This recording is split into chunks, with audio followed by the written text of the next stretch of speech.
Ouverture des portes. Allez, on y va.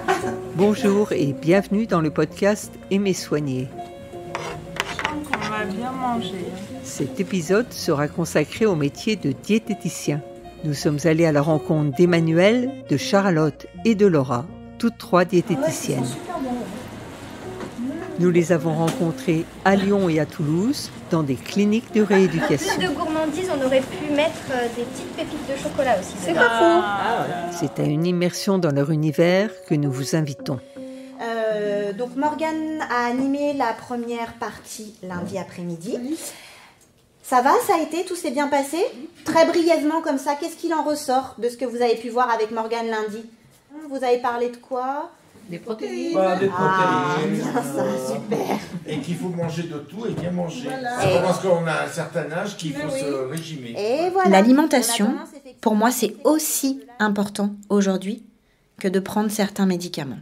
Je prends toujours l'exemple d'une voiture, ça les fait souvent sourire d'ailleurs, mais une voiture qui aujourd'hui n'a pas la bonne essence, c'est-à-dire que une voiture qui doit avoir du gasoil, on lui met de l'essence, ou inversement, ou une voiture qui n'a pas suffisamment de gasoil ou d'essence, c'est une voiture qui forcément soit avancera pas correctement, soit n'avancera pas jusqu'au bout en fait. Il y a un moment donné où elle va s'arrêter.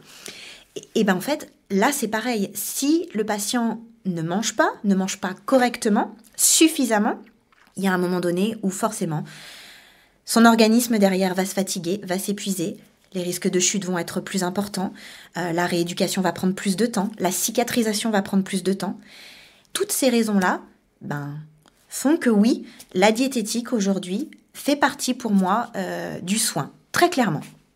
Très clairement. L'alimentation doit rester une source de plaisir quand même. Il y a quand même peu de plaisir qui reste.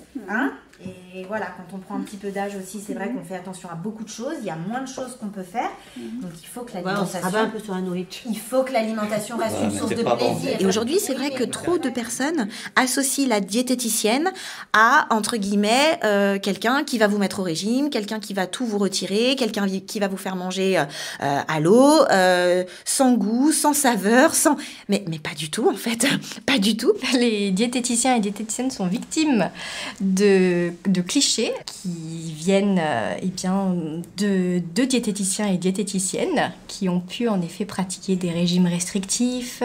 Ça vient aussi des médecins nutritionnistes. Et heureusement, il y a une nouvelle ère de diététiciens et de diététiciennes qui pensent carrément l'inverse. On pense que la restriction fait prendre du poids. Parce qu'on est vraiment dans ce cercle vicieux où quand on se restreint, il va y avoir ce sentiment de frustration, finalement, qui est inévitable. Puis ensuite, il y a le fameux craquage. Et puis après, il va y avoir cette culpabilité. Et ensuite, cette culpabilité, généralement, les mène à une nouvelle restriction et ça devient vraiment un cercle vicieux. C'est vrai que le diététicien, il a un rôle un petit peu central, c'est-à-dire qu'en fait, il est en interaction constante avec les différents acteurs de la prise en charge, que ce soit les soignants, que ce soit l'équipe médicale, que ce soit l'équipe rééducative et l'hôtellerie et la restauration. Oui, exactement. On en était au lipide, là. La mayo gagnée, bien sûr, la mayo, c'est du lipide, c'est du gras. L'amande. L'amande, effectivement, c'est pas mal. Oui, c'est Mais il y pas a de la mal. fibre. Exactement. C'est très riche en fibres, mais c'est aussi très gras. Il faut justement que l'alimentation soit un plaisir parce qu'elle permet d'améliorer les capacités à se rééduquer et à se soigner. Donc il faut qu'elle soit un plaisir. Croissant, C'est important. Un bon croissant Au beurre. peut rentrer dans les lipides, exactement. Mais vous verrez que c'est aussi dans une autre catégorie. Mais c'est ce que je vous ai dit, une carte. Ce métier, je l'ai découvert par le biais de ma maman qui travaillait dans l'industrie agroalimentaire et aussi par des membres de ma famille qui avaient des problèmes de santé qui nécessitaient des adaptations de l'alimentation, notamment des maladies chroniques. Voilà. Et en fait, à force de me documenter et de m'intéresser à ces métiers vraiment paramédicaux, je suis tombée sur le métier de diététicienne et là, je me suis dit, mais oui, bingo, bingo, jackpot, c'est tout ce que j'aime, sachant qu'en plus je suis une épicurienne née, j'adore bien manger, j'adore faire la cuisine, cette notion de partage. Et puis quand effectivement j'ai regardé un petit peu plus la fiche métier, le contact vraiment avec les autres, le fait de pouvoir vraiment apporter quelque chose de concret, d'aider clairement les gens à aller mieux, à évoluer en tout cas vers quelque chose de positif. Là, je suis partie sur un BTS diététique, donc qui se faisait en 2 ans après un bac scientifique. Là, j'ai vu les matières dans le BTS, top, il y avait même des cours de cuisine, donc juste rêver, j'ai dit, allez, c'est parti, je pars là-dedans. Tu fais les boulettes avec moi? Oh oui, on fera les boulettes de poisson. Alors, du coup, aujourd'hui, au menu, nous avons des boulettes de poisson à la carotte. Nous avons une poêlée de légumes avec des pommes de terre et nous avons en dessert un crumble aux pommes. Super. Les pommes ont été lavées? Alors, pour l'instant, je n'ai rien lavé. Okay. Je vous laisse du coup... alors, comment vous répartissez les tâches? Quand je suis sortie du lycée, je ne savais pas vraiment ce que je voulais faire. Je savais que j'aimais bien tout ce qui était bio. Mon prof d'SVT de l'époque m'a dit « mais il faudrait que tu postules pour le fameux DUT, diplôme universitaire technologique en génie biologique ». Et il y avait plusieurs branches et j'ai vu qu'il y avait la branche diététique. Et du coup, je me suis dit, ah oui, c'est vrai que j'aime bien faire la cuisine, j'aime bien tout ce que l'alimentation peut apporter d'un point de vue santé, voilà. Et du coup, je me suis lancée, je fais de la physiologie, on fait même de la biochimie, de... Microbioche, comme on appelait ça, nous, à l'époque. Anatomie, physiopathe. Un programme qui est quand même assez costaud et corsé, parce qu'on a le même programme, finalement, que les infirmières aussi. De la pathologie, anatomie, exactement, de la comptabilité, même du droit. Parce que c'est vrai que dans ce métier, on peut être amené à exercer en libéral, donc il faut avoir quand même aussi certaines notions par rapport à ça. De la physique aussi. Ça, j'ai un peu plus souffert. Mais du coup, c'est vrai que la spécialisation était vraiment plutôt en 2e année. En 2e année, par contre, là, oui, on rentre vraiment dans le vif du sujet. On est vraiment chapeauté par la diète à ce moment-là et c'est vrai que c'est plutôt sympa. Donc, mon premier stage a été un stage en pédiatrie. Ouais, j'ai fait mon stage à la Maisonnée. Donc, c'est des enfants qui ont des handicaps, des lourds handicaps. Donc, les familles sont quand même pas très présentes. Donc, il y a un contexte social qui est dur. Et là, donc, ça a été un contact direct avec les enfants. Mon 2e stage, après, a été plutôt gériatrique. Donc on change complètement, mais c'est ça, la richesse du métier, c'est qu'on voit effectivement de tout. Et puis mon dernier stage au centre de rein artificiel qui était à Tassin. Voilà, donc là c'était une prise en charge très très spécifique parce que c'était vraiment que des patients qui étaient dialysés. Mais on se rend compte aussi de la richesse et de l'importance de notre métier, surtout avec ce genre de pathologie.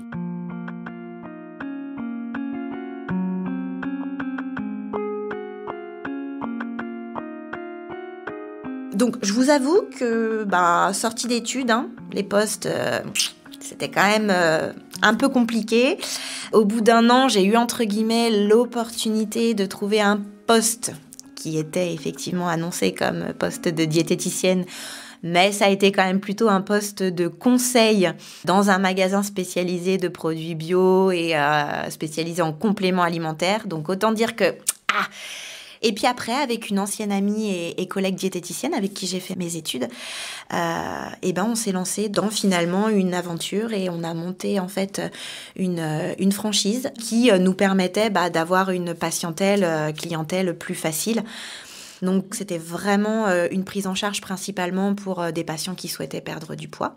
On a fait ça pendant 7 ans. Je sors de l'école et en fait, je ne décide rien. On me contacte pour un remplacement. L'établissement dans lequel j'étais étudiante m'a demandé, parce qu'ils avaient besoin de quelqu'un, donc du vendredi pour le lundi. Et donc, j'ai intégré la clinique le lundi matin et j'en suis jamais partie.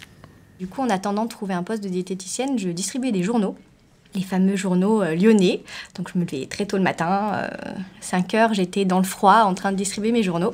Et ce jour-là, j'ai lu le journal et j'ai ouvert et j'ai vu l'annonce de la clinique Les Lilas Bleus pour une création de poste, donc pour un service de nutrition. Donc tout de suite, j'ai candidaté et j'ai eu la chance d'être prise avec une autre collègue. On a vraiment tout créé, les ateliers, le programme. Puis on a beaucoup travaillé aussi avec nos collègues enseignants en activité physique adaptée, les psychologues, les médecins, pour monter tout un programme de nutrition en hospitalisation complète, mais aussi en hôpital de jour. Je suis repartie dans une centrale d'achat qui gérait les maisons de retraite privées. C'était très, très enrichissant. J'y reste effectivement 1 an. Et en fait, là, je tombe sur une annonce, un CDI, en temps plein. Mais le Graal pour une diététicienne. Impeccable création de poste, tout à faire. Alors du coup, comment on fait? les petits champignons. Comment fait-on? On la mêle comme ça? Alors, Non. il faudra retourner le champignon. Oui.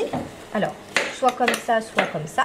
Ouais. Je me permets? Oui, faites. Montrez-moi donc. Hop, donc vous allez découper comme ça pour vous faire vos petites lamelles. Oh, bravo. Plus ou moins épaisse, c'est vous qui voyez. Oui, d'accord.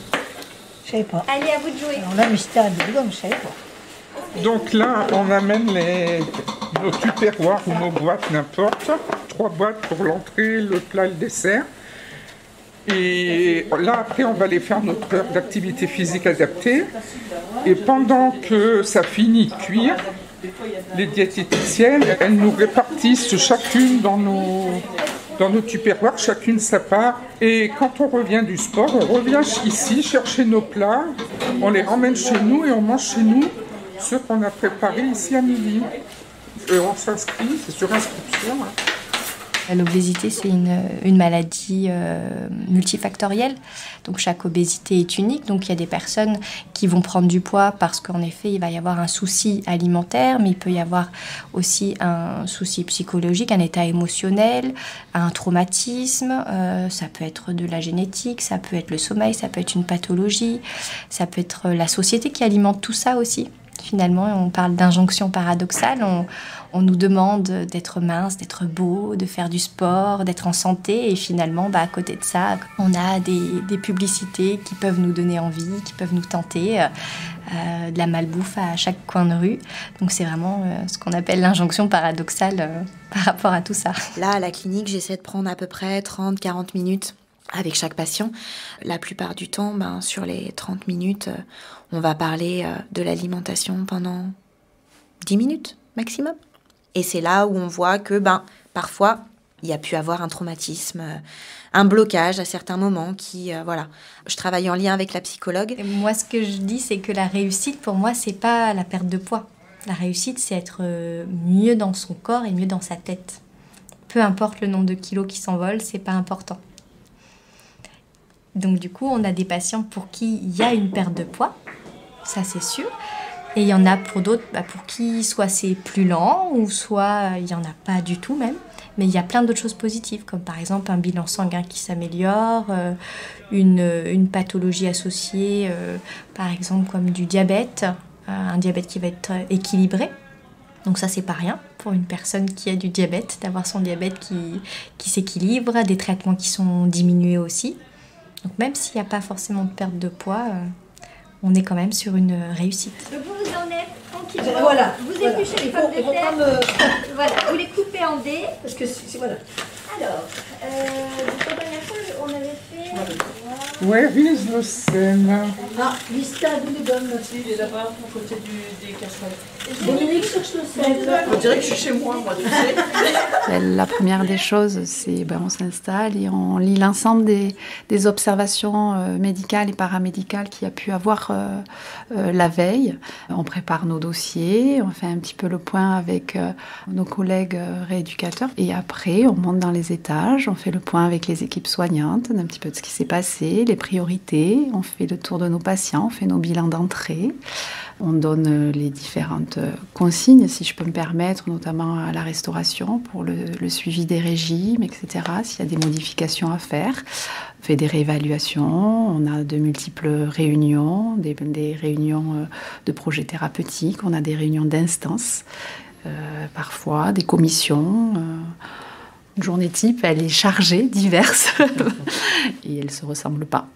On voit des patients en priorité, souvent sur prescription médicale, mais on ne peut pas voir tout le monde, c'est très clair. Donc, le fait de pouvoir prendre ces patients en groupe, je dirais que c'est bénéfique pour tout le monde. C'est bénéfique pour les patients, c'est bénéfique pour nous aussi, parce que finalement, on peut véhiculer un message de manière collective. C'est beaucoup plus facile aussi pour nous. Alors, on a des cours de cuisine et puis on a des ateliers aussi un peu plus théoriques ou parfois pratiques si on parle de la dégustation. En hospitalisation complète, on va proposer 12 thèmes. Donc ça va de l'équilibre alimentaire, la gestion des quantités, la lecture d'étiquettes, voilà, plein de choses. Et puis on va parsemer, saupoudrer de cours de cuisine tout ce programme. Il lui reste des cartes. C'est ça, c'est son repas de ce soir. Alors, c'est des protéines, des glucides, des fibres et des lipides. Il y a tout. Voilà, mais bon, moi, à 33 D, moi, tout ça, quand je vais être chez moi dehors. Comment ça? Parce que moi, je ne prête pas attention à tout ça. Comment ça? Parce que je mange... Tu manges quoi? Tu manges trop, tu Vous mangez quand vous avez faim, c'est-à-dire? Je mange, j'ai pas d'heure pour manger. Et donc, mais vous faites combien de repas dans la journée? Des fois 2, des fois 1, des fois 1,5. Là, il faut commencer par... Je n'ai pas une horloge dans mon estomac, moi. Vous allez vraiment m'en faire 3 par jour, hein? De repas. J'ai pris l'habitude. Mais vous savez pourquoi c'est important? De manger peu? Tu manges beaucoup à une seule fois? C'est sûr. Fois, voilà. Si vous donnez l'habitude à votre organisme de ne pas beaucoup manger, il ne va pas vous réclamer. Hein. C'est là qu'on voit les gens qui arrivent à un âge qui basculent à ne pas boire. Et vous voyez, tout ça va induire après des problèmes. La chute. La chute, la mauvaise, effectivement, cicatrisation. Les cicatrisations, j'ai beaucoup tributaire de ça. Je pense que c'est très important pour faire ce métier-là, d'être serein justement avec son alimentation. Et que ça peut être au contraire même dangereux si on a nous-mêmes un problème alimentaire. Le risque, c'est de le transmettre justement à nos patients. Et ça, c'est dangereux.